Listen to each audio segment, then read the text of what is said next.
morning, my friends. I hope you're having a terrific Tuesday. I have a few important announcements before we get going with our book today.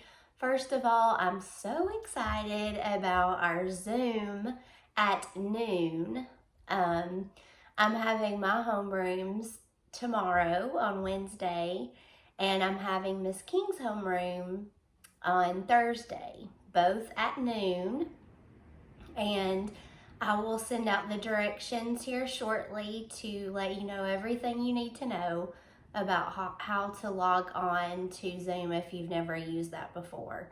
I hope that all of you can make it. I miss you so much. I want to see your sweet smiling faces, and I want you all to be able to see each other's smiling faces, because I bet that you're missing your friends. Also, starting tomorrow, we're starting our choice board for our assignments. In addition to one math and one reading assignment from the choice board, I thought I had it right here with me, but I might not. I'm going to send a separate video on what to do on the choice board, because Dojo doesn't let me post long videos, so I have to go fast. So you'll do one choice board math, one choice board reading each day, and send me a picture of the reading assignment that you did for a grade. That's going to start this week. And then in addition to that, I still want you reading and Teach Your Monster to Read and IXL. Okay?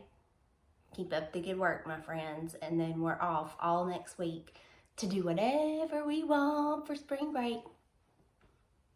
All right, let's get to our book. Harold and the Purple Crayon by Crockett Johnson.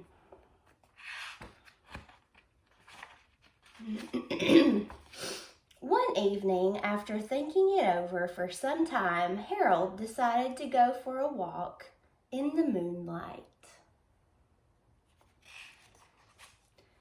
There wasn't any moon, and Harold needed a moon for a walk in the moonlight.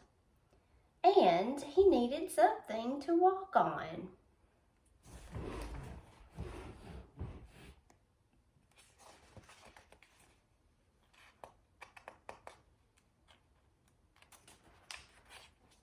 He made a long, straight path so he wouldn't get lost.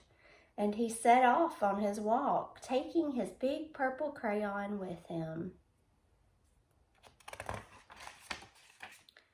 But he didn't seem to be getting anywhere on the long, straight path, so he left the path for a shortcut across the field, and the moon went with him.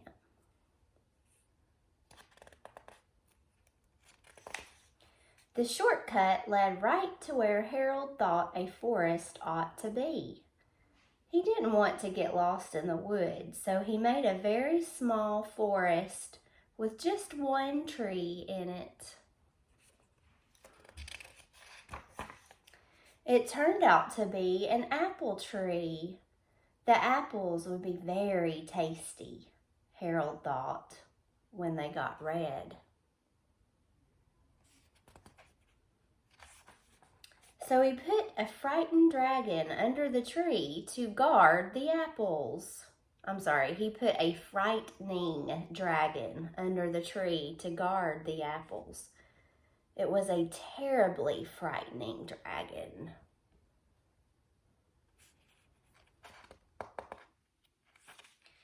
It even frightened Harold. He backed away. His hand holding the purple crayon shook. Suddenly, he realized what was happening. But by then, Harold was over his head in an ocean.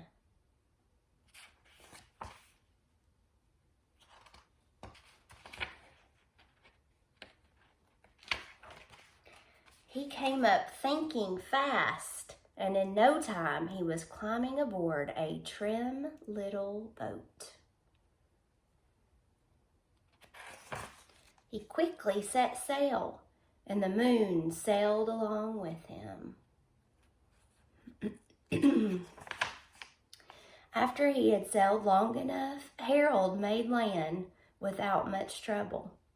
He stepped ashore on the beach, wondering where he was. The sandy beach reminded Harold of picnics, and the thought of picnics made him hungry. So he laid out a nice, simple picnic lunch. Wouldn't that be fun if we could just draw up what we wanted to eat? What would you draw? I'm gonna have to think about that. But I'm thinking maybe a blizzard from Dairy Queen, Oreo blizzard. There was nothing but pie. But there were all 9 kinds of pie that Harold liked best. I like Harold's thinking. He's going for the dessert like me. When Harold finished his picnic, there was quite a lot left. He hated to see so much delicious pie go to waste. So Harold left a very hungry moose and a deserving porcupine to finish it up. And off he went, looking for a hill to climb to see where he was. Harold knew that the higher up he went, the farther he could see. So he decided to make the hill into a mountain. If he went high enough, he thought, he could see the window of his bedroom. Good thinking. He was tired and felt he ought to be getting to bed. He hoped he could see his bedroom window from the top of the mountain.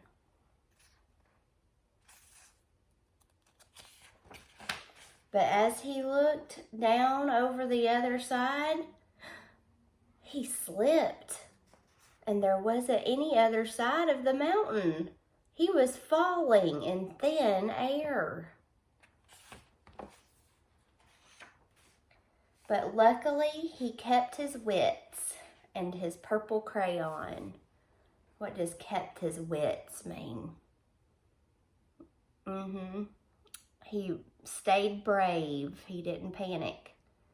He made a balloon and he grabbed onto it. Good thinking. And he made a basket under the balloon big enough to stand in. He had a fine view from the balloon, but he couldn't see his window. He couldn't even see a house. So he made a house with windows, and he landed the balloon on the grass in the front yard. None of the windows was his window. He tried to think where his window ought to be. He made some more windows. He made a big building full of windows. He made lots of buildings full of windows. He made a whole city full of windows. Those look like skyscrapers, don't they?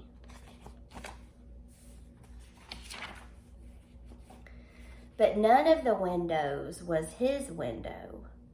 He couldn't think where it might be. He decided to ask a policeman. The policeman pointed the way. Harold was going anyway, but Harold thanked him. And he walked along with the moon, wishing he was in his room and in bed. Then, suddenly, Harold remembered. He remembered where his bedroom window was when there was a moon. It was always right around the moon. And then Harold made his bed. He got in it and he drew up the covers.